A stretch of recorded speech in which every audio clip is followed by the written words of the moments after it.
पटना में मुख्यमंत्री के भरोसेमंद मंत्री विजय चौधरी, ललन सिंह और सीएम नीतीश कुमार के बीच मुलाकात हुई है। करीब 1 घंटे से अधिक तीनों के बीच बातचीत हुई।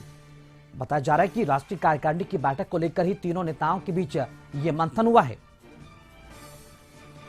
तो पटना में मुख्यमंत्री के भरोसेमंद मंत्री विजय चौधरी हैं और ललन सिंह और सीएम नीतीश कुमार के बीच ये मुलाकात हुई है। करीब 1 घंटे तक तीनों की जो बातचीत है वो ही है और बताया जा रहा है कि राष्ट्रीय कार्यकारिणी की बैठक को लेकर ही तीनों नेताओं के बीच ये मंथन हुआ है। हालांकि ये अंदर की खबरें कि आखिर मंथन में क्या कुछ चर्चा हो पाई है, इस पूरी खबर पर अधिक जानकारी देने के लिए न्यूज रूम से संवाददाता अमित सिंह जुड़ चुके हैं।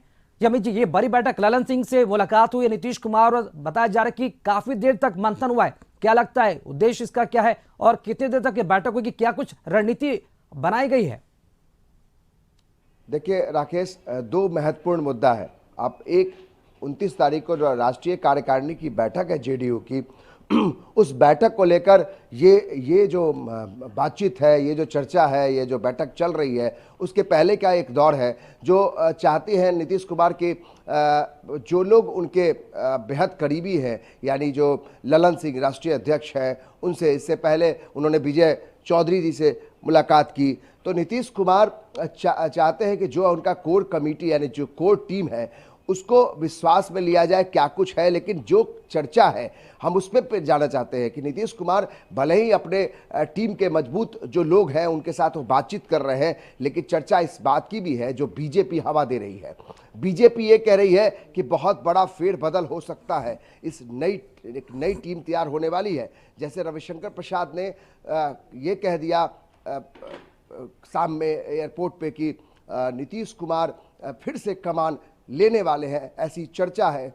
यानी कि उनका इशारा इस तरफ था कि जो राष्ट्रीय अध्यक्ष है वो बदले जा सकते हैं, ये बीजेपी दावा कर रही है। इस तरह की चर्चा, इस तरह के कयास लगाए जा रहे हैं कि 29 दिसंबर को जो राष्ट्रीय कार्यकारिणी की बैठक होनी है उसमें बड़ा फेरबदल हो सकता है। लेकिन हम अपने तरफ से इसको आधिकारिक तौर पर नहीं कह सकते हैं। हम यही कहते हैं कि अगर कुछ भी होना है उससे पहले बैठकों का दौर शुरू हो गया है और नीतीश कुमार अगर विजय चौधरी और ललन सिंह से मुलाकात करते हैं तो इसके मायने हैं।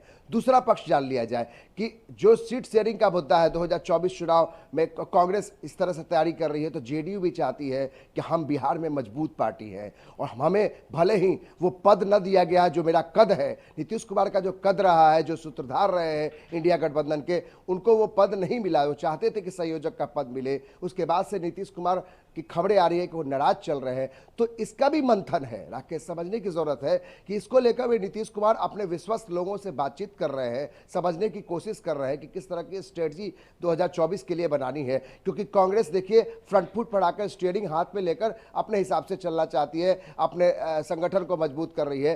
तो जेडीयू भी चाहती है कि राष्ट्रीय कार्यकारिणी की बैठक के पहले अपने तमाम जो उनके मजबूत स्तंभ है, उनकी जो कोर कमेटी है, उससे वो बातचीत करते रहे, उनसे समझने की कोशिश करें कि किस तरीके से जेडीयू को प्ले करना चाहिए ऐसे समय में जब जेडीयू की संख्या विधानसभा में बिहार में कम है, बनिस्बत की आरजेडी मजबूत दिखती है और आरजेडी का कांग्रेस के साथ अच्छा बॉडी लैंग्वेज रहा है। तो जेडीयू नहीं चाहती है कि मजबूत पार्टी तो होते हुए भी वो कमजोर दिखे। और एक बात और भी इसमें जोड़ना चाहते हैं कि जिस तरह की खबरें बीजेपी की तरफ से कही गई, गिरिराज सिंह की तरफ से कि जेडीयू का विलय हो सकता है आरजेडी में, जिस पर कि खंडन करते हुए कशिश न्यूज पर बोलते हुए संजय झा नीतीश कुमार के बेहद करीबी है, उन्होंने कहा कि ऐसा कभी संभव नहीं है। तो ये सब कई मुद्दे हैं जिसको लेकर नीतीश कुमार चाहते हैं कि अपने लोगों के बीच में जिन पर वो ज्यादा विश्वास करते हैं उनसे चर्चा की जाए, मंथन किया जाए। कुल मिलाकर ये कह सकते हैं कि बिहार की राजनीति में दोनों मुद्दे कई सारे उछाले जा रहे, तमाम मुद्दों को कहने का मंथन भी करना आवश्यक और शायद ये वजह है कि तमाम मुद्दों का जो मंथन और रणनीति को लेकर कहने का जो बैठक का जो दौर है वो चल रहा है। फिलहाल तमाम जानकारी देने के लिए अमित सिंह बहुत बहुत शुक्रिया आपका।